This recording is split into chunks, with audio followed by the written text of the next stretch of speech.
I think if I had to have a tattoo removed right now, I would probably want to do this dermatome shaving over, Sure. say, laser tattoo removal. Not to be too critical of laser tattoo removal, but you know, for us, right? We have a class 4 laser, same thing that you would have in a medical environment. It took us 6 months of approvals, documented safety trainings, um, a lot of things in place to prevent uh, you know possible hazards or dangers. If you want to get into laser tattoo removal, as far as I understand, it takes about a weekend. And so, there's, again, it's an area where I don't know that there's a lot of insight, and it concerns me because the whole industry is based on this model of the laser comes in, it causes the tattoo pigments to fragment, and then they can become mobile and the body can remove them. And I'm not convinced yet that that's the correct model. Sure. And so I don't think we really know well enough what's going on, and that makes me a little reluctant to wholeheartedly endorse that. Hmm. Yeah, I agree too. There's I guess a lot more heavy speculation now because that's kind of a hot topic in the industry, the laser removal process. And if that didn't need to be there, um, would the results still be the same? Something to worry about. Right. And I think the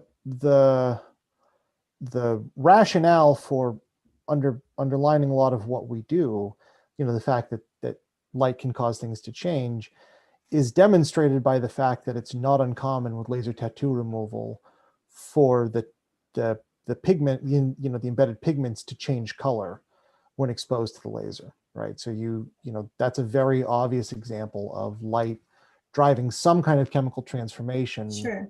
um, that's not at all uncommon. Very interesting.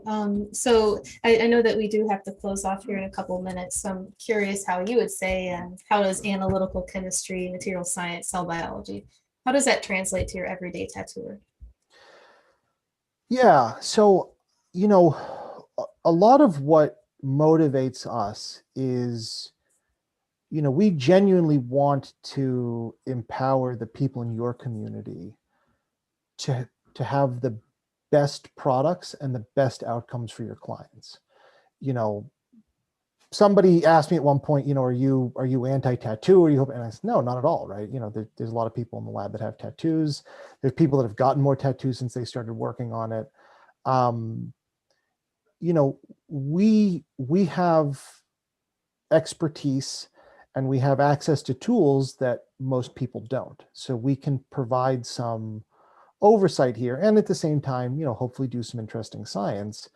But our goal is to take the skill set and the tools that we have and help empower tattoo artists, clients, even ink manufacturers to develop the best products, the safest products.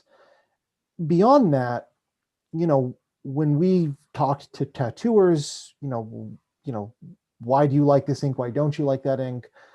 It's not uncommon to hear things like, oh, this ink doesn't suspend very well. I don't know why, this one fades. This one's hard to work with the guns. That's all sort of material science. It's chemistry. It's the kind of things that, people in my world think a lot about, and sort of know how to address a lot of those questions too. So along the way, we also think we may be able to help contribute to some understanding of, well, how do you make a better tattoo ink just from a usability standpoint? Um, so that's where we see our role, and how we feel like we can interface, with the community of tattooers and tattoo enthusiasts is not in trying to cause problems, but in trying to really empower a community of really dedicated, serious professionals to be in a position to do the best job they can. That is awesome. I love hearing that. My last question for you: Yeah. when you initially decided to kind of push forward with the NIH funding. Can you tell me about that experience a little bit and how you felt? Like, what was your